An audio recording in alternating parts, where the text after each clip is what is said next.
MTV created overnight superstars, then erased them just as fast. #1 hits nobody can name the artist behind. Platinum albums forgotten. These weren't one-hit wonders. They dominated charts for years, sold millions, then vanished so completely their biggest songs play in elevators while nobody remembers who sang them. From rock royalty who couldn't survive grunge to a soap star whose #1 hit came before his acting career, these 10 musicians prove mainstream success means nothing when the industry moves on. Number 10, Mr. Mister.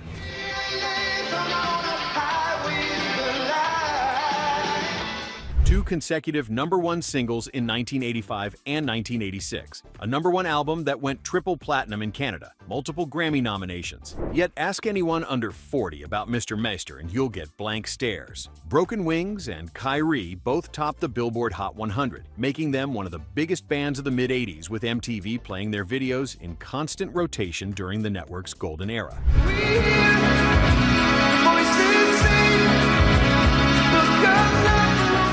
RCA Records shelved their completed 4th album after staff changes, refusing to release it. Guitarist Steve Ferris left in 1988. Drummer Pat Mastelotto developed crippling back problems. By 1990, they simply ceased to exist, too polished and synthesizer-driven for the grunge wave about to hit. Bassist Richard Page had turned down offers to replace Bobby Kimball in Toto and Peter Cetera in Chicago, betting on Mr. Mister instead. You're half of the flesh and blood that makes me whole.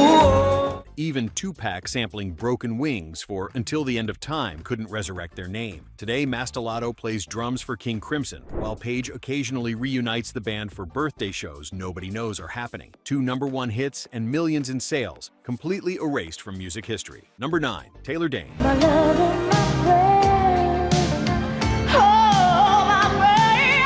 Her voice made people assume she was black before seeing her face. That powerful delivery on Tell It to My Heart led audiences to expect someone different when Leslie Wunderman from Long Island took the stage as Taylor Dayne. Between 1987 and 1993, she racked up 7 top 10 hits, including the #1 ballad Love Will Lead You Back, that dominated in 1990. 75 million albums and singles sold worldwide. 2 double platinum albums. She opened for Michael Jackson's Bad World Tour while her face filled MTV screens.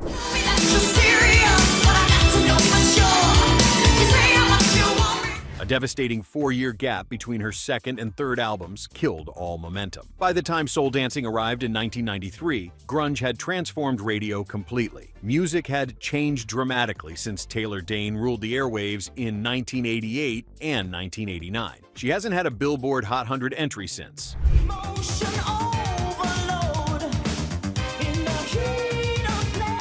Today she tours casinos and appeared on The Masked Singer as Popcorn, where viewers knew the voice but couldn't place the name. 7 top 10 hits and 75 million sales should make someone unforgettable. Taylor Dayne is living proof that it doesn't. Number 8, Ambrosia. We can wash away the past so that we may start anew. You've heard Biggest Part of Me thousands of times in grocery stores, elevators, and soft rock stations. Over 5 million radio. Spins make it one of the most played songs in American history. Quincy Jones called it one of my all-time favorite songs. Yet stop 100 people, and maybe 5 could name Ambrosia. Their biggest hit became so ubiquitous, the band behind it completely disappeared.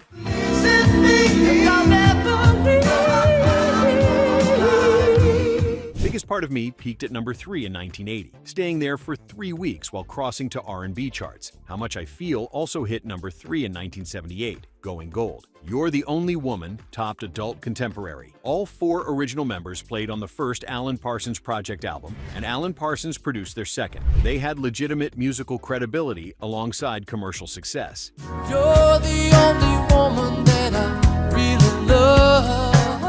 Their shift away from progressive rock on 1982's Rhode Island alienated fans. Keyboardist Christopher North left mid-recording over creative disputes. When MTV arrived, their studio production strengths meant nothing compared to bands who looked good on camera. Today, they tour yacht rock circuits playing for crowds who sing along to songs they can't attribute to any artist. Quincy Jones's favorite band now exists as elevator music performed by forgotten musicians. Number 7, Player.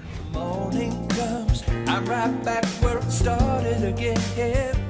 Two competing versions of Player currently tour after a bitter 2018 trademark lawsuit. Peter Beckett's Player and Ron Moss's Player, both performing Baby Come Back to audiences who don't know which is real. The song hit #1 in January 1978 for 3 consecutive weeks, went platinum, knocked the Bee Gees off the top during the Saturday Night Fever era, and made Player Billboard's Best New Singles Artist of 1978.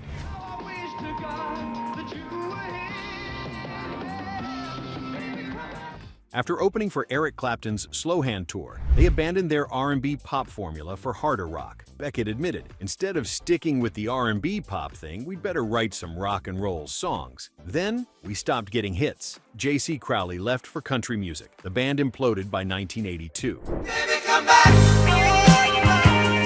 Any kind of fool could see. Here's the twist. Ron Moss became Ridge Forrester on The Bold and the Beautiful for 25 years, giving him more international fame as a soap actor than as a musician. More people recognize Moss from daytime television than from the #1 hit that launched his career. Meanwhile, Beckett joined Little River Band and now sells Yacht Rock wines. A platinum album turned into competing nostalgia acts and a wine business. If you've been enjoying this countdown, smash that like button and subscribe for more forgotten music history. Which of these artists do you think had the biggest hit? Drop your answer in the comments and let us know where you're watching from. All right, let's dive into the top 6. Number 6, Glass Tiger.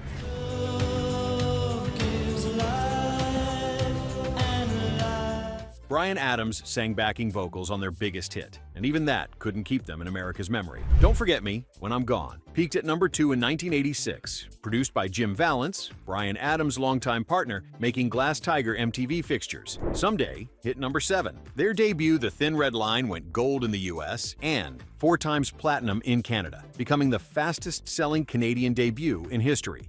Don't forget me when I'm gone. 5 Juno Awards, including Album of the Year, and a Grammy nomination for Best New Artist suggested lasting power. They opened for Journey and Tina Turner, playing arenas while videos filled MuchMusic and MTV. To Canada, they were what Duran Duran was to American MTV, inescapable and seemingly permanent. I've loved you for so long. Their third album's aggressive rock style didn't connect. Grunge arrived, and melodic rock became unfashionable. When they went on hiatus in 1993, American audiences forgot they existed. Today they still tour, and were inducted into Canada's Walk of Fame in 2023, performing 50-plus shows yearly for crowds who remember every word, as long as they're Canadian. A #2 hit, Grammy nomination, and platinum albums mean nothing if your success happened north of the border, when Americans briefly pretended to care. Number 5, Bad English. Each other tight. You tell me it's alright.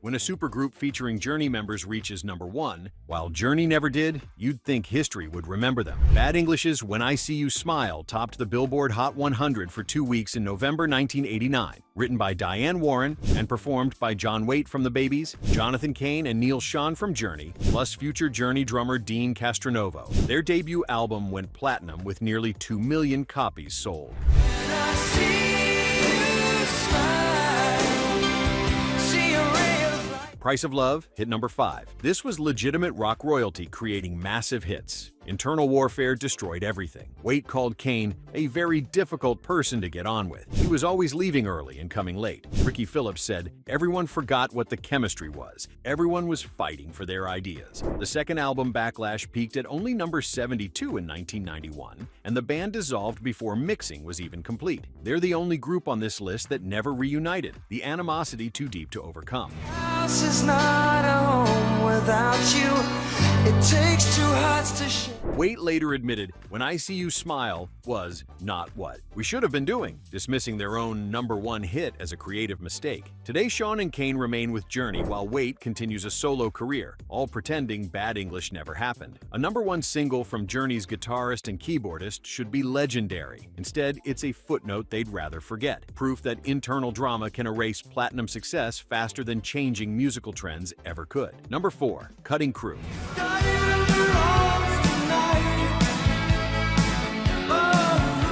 Nick Van Eede wrote, "I just died in your arms" after a one-night reunion with his ex-girlfriend, the phrase coming to him during sex.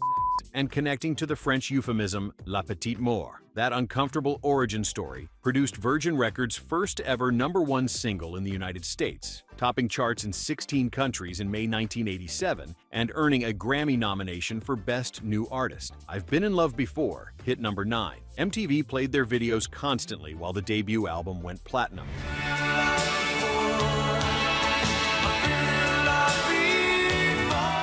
They couldn't capitalize on any of it. Follow-up singles failed to match the momentum. The second album, The Scattering, flopped in 1989. When EMI purchased Virgin, the third album, Compos Mentis, received zero promotion, and grunge buried melodic rock completely. The band disbanded in 1993, and guitarist Kevin McMichael died of lung cancer on December 31, 2002, at age 51.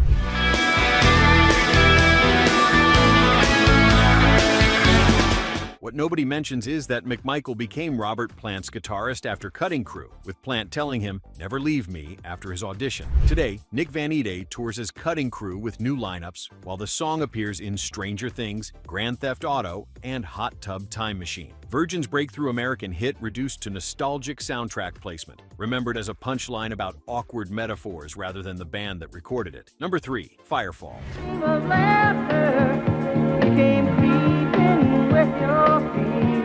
Your favorite sports broadcasts were secretly scored by Firefall for decades. Their instrumentals 0 to 60 and 5 became theme music for CBS, Sports Spectacular, NBC Sports World, ABC Wide World of Sports, and Monday Night Football, playing during highlights while the band's name never appeared on screen. Meanwhile, You Are the Woman hit number 9 in 1976, Just Remember I Love You reached number 11 in 1977, and Strange Way peaked at 11 in 1978. 10 top 100 records between 1976 and 1981, with their debut achieving gold status faster than any album in Atlantic Records history. When your sorrow is all I can see. This was a supergroup. Rick Roberts replaced Graham Parsons in the Flying Burrito Brothers. Michael Clarke was the original Byrds drummer. Mark Andes later joined Heart. They pioneered the Colorado sound, mellow country rock that made them the first rock band to perform at the Grand Ole Opry and opened for Fleetwood Mac during the Rumors peak.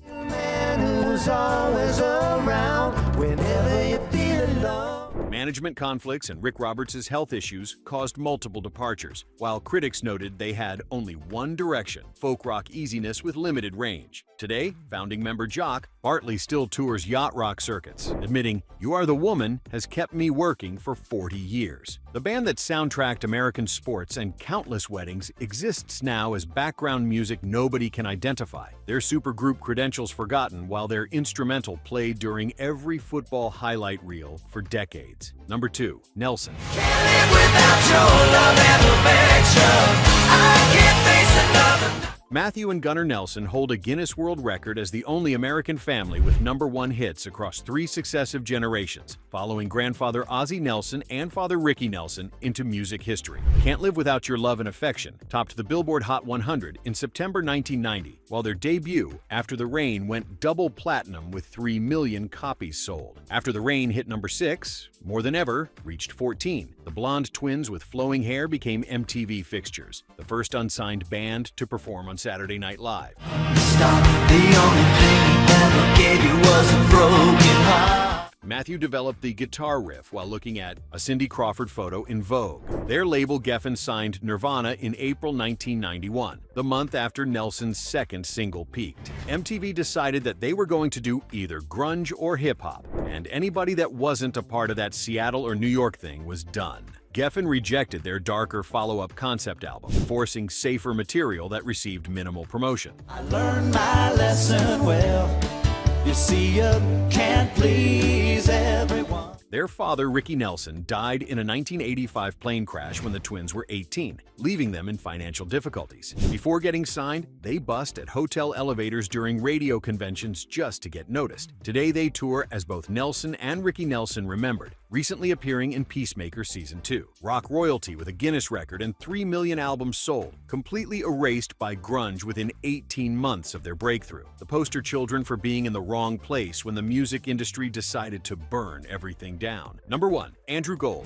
I love her. I'm hoping that I never recover. everyone knows Thank You for Being a Friend, the Golden Girls theme that played in syndication from 1985 to 1992 and continues daily in reruns worldwide. Everyone knows Spooky Scary Skeletons, the 1996 novelty song that became the internet's Halloween anthem in the 2010s, a viral meme that plays millions of times every October. Almost nobody knows Andrew Gold wrote both. That's the cruelest erasure possible, your songs becoming cultural touchstones while your name disappears completely.